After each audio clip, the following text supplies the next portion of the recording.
کہ ابن عباس مجھے مارنے والا کون تھا تو انہیں بتایا گیا کہ مغیرہ بن شعبہ کا وہی غلام فیروز۔ یہ سن کر حضرت عمر نے کہا کہ اللہ کا شکر ہے کہ مجھے کسی کلمہ پڑھنے والے مسلمان نے نہیں مارا۔ مطلب فیروز نے صرف 2 درہموں کی وجہ سے دنیا کے سب سے طاقتور بادشاہ خلیفہ عمر رضی اللہ تعالیٰ عنہ پر حملہ کیا تھا۔ لیکن یہاں پر کہانی کا ایک دوسرا اینگل بھی ہے۔ جب سے فیروز مدینہ آیا تھا وہ یہاں بالکل بھی خوش نہیں تھا اور مسلمانوں سے بہت سخت نفرت کرتا تھا اور مدینہ کے باقی لوگوں سے دور رہ کر صرف ایک شخص کے ساتھ پھرتا تھا، وہی ہرمزان۔ اور کہا جاتا ہے کہ جس خنجر سے حضرت عمر کو مارا گیا تھا وہی خنجر لوگوں نے اس سے صرف ایک ہی دن پہلے ہرمزان کے پاس دیکھا تھا، جس کی وجہ سے بہت ہسٹورینز کہتے ہیں کہ فیروز کا یہ حملہ اکیلا نہیں بلکہ پرشین امپائر کی ایک سوچی سمجھی سازش تھی، اور یہ سازش مدینہ میں بیٹھے پرشین امپائر کے پرانے جنرل ہرمزان نے بنائی تھی۔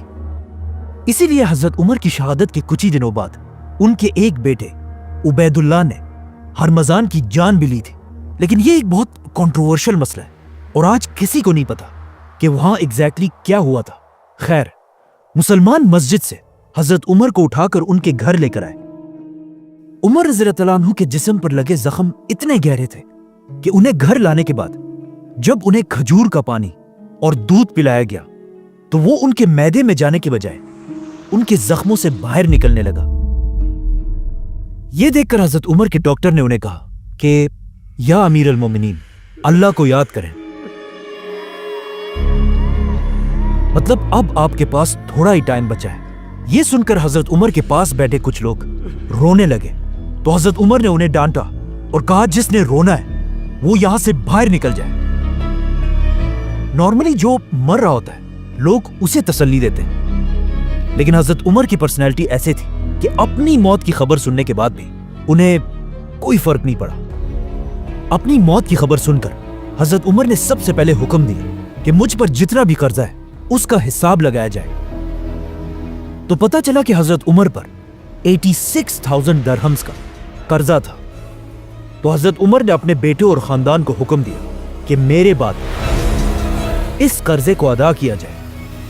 ساتھ بیٹھے لوگوں نے کہا کہ ایسا کرنے کی کیا ضرورت ہے، یہ سارا تو وہ پیسہ ہے جو آپ نے اپنی طرف سے غریبوں اور یتیموں کو دیا ہے۔ لیکن حضرت عمر نے ایسا کرنے سے انکار کر دیا اور ان کی شہادت کے بعد جس گھر میں وہ شہید ہوئے تھے اسے بیچ کر حضرت عمر کے قرضے کو ادا کیا گیا۔ اور اس گھر کو خریدا کس نے؟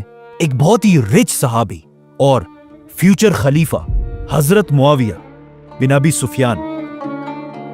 جب پورے مدینہ میں یہ بات پھیل گئی کہ اب ان کے بیلوڈ خلیفہ عمر رضی اللہ تعالیٰ عنہ اس دنیا میں نہیں رہ پائیں گے تو ہر گھر سے رونے کی آوازیں آنے لگی۔ یہاں تک کہ ایک صحابی نے کہا کہ حضرت عمر کی شہادت کے دن مدینہ کے لوگ ایسے رو رہے تھے جیسے ہر گھر میں ان کا اکلوتا بیٹا مرا ہو، کیونکہ حضرت عمر نے اپنی حکومت ایک بادشاہ کی طرح نہیں بلکہ ایک باپ کی طرح کی تھی۔ اب جب حضرت عمر اپنے بستر پر اپنی زندگی کی آخری سانسیں لے رہے تھے تو انہوں نے اپنے بیٹے عبداللہ بن عمر کو بلایا اور اسے اپنی زندگی کی آخری خواہش بتائی کہ جا کر رسول اللہ صلی اللہ علیہ وسلم کی بیوی حضرت عائشہ رضی اللہ تعالیٰ عنہا سے پوچھو کہ عمر اپنے 2 ساتھیوں کے ساتھ دفن ہونا چاہتا ہے، لیکن یاد رکھنا کہ عمر ہی کہنا، امیر المومنین مت کہنا۔ عمر رضی اللہ تعالیٰ عنہ نے یہ اس لیے کیا کہ کہیں حضرت عائشہ اسے خلیفہ کا ایک آرڈر سمجھ کر مجبوراً مان نہ لے۔ یہ سن کر حضرت عائشہ نے کہا کہ یہ جگہ میں ہمیشہ اپنے لیے رکھنا چاہتی تھی، کیونکہ یہاں انہی کے کمرے میں ایک طرف ان کے شوہر آپ صلی اللہ علیہ وسلم اور دوسری طرف ان کے والد ابو بکر رضی اللہ تعالیٰ عنہ تھے۔ لیکن حضرت عائشہ نے کہا کہ آج کے دن میں اپنے آپ سے بھی زیادہ آج عمر کو اس جگہ کا حقدار سمجھتی ہوں۔ حضرت عمر کو جب اس بات کا پتہ چلا تو وہ بہت خوش ہوئے اور کہا یہی میری آخری خواہش تھی، اور ساتھ ہی حکم دیا کہ میرے مرنے کے بعد ایک بار دوبارہ حضرت عائشہ سے ضرور پوچھ لینا۔ اب عرب میں ایک رواج تھا کہ جب بھی کوئی بہت بڑا آدمی مرتا تھا اس کے لیے ایک بہت ہی مہنگا کفن بنایا جاتا تھا اور اس کفن پر ہر طرح کے پرفیومز لگائے جاتے تھے۔ لیکن حضرت عمر نے اپنے بیٹے کو سختی سے کہا کہ میرے مرنے کے بعد میرے لیے صرف ایک عام سا کفن لینا اور اس پر کسی قسم کا پرفیوم نہیں لگانا. اور پھر اپنے آخری ٹائم پر حضرت عمر نے اپنے بیٹے سے کہا کہ میرا سر اب تکیے سے ہٹا کر زمین پر رکھ دو, ہو سکتا ہے اللہ کو مجھ پر رحم آ جائے. اور اس طرح 10 سال اور 6 مہینے تک مسلمانوں کے خلیفہ رہنے کے بعد حضرت عمر اس دنیا سے چلے گئے. اور اس طرح اسلام کے دوسرے خلیفہ کو رسول اللہ صلی اللہ علیہ وسلم اور ابو بکر رضی اللہ تعالیٰ عنہ کے پاس مدینہ میں دفنا دیا گیا. لیکن اپنی وفات سے پہلے حضرت عمر نے نیکسٹ خلیفہ کے لیے 6 لوگوں کو نامینیٹ کیا تھا اور حکم دیا تھا کہ میرے مرتے ہی ان 6 لوگوں کو ایک گھر میں بند کر دیا جائے اور صرف 3 دنوں کے اندر اسلام کے نیکسٹ خلیفہ کا اعلان کریں. سبسکرائب. اور اللہ کی راہ میں مال خرچ کرو اور اپنے آپ کو ہلاکت میں نہ ڈالو, اور نیکی کرو, بے شک اللہ نیکی کرنے والوں کو دوست رکھتا ہے.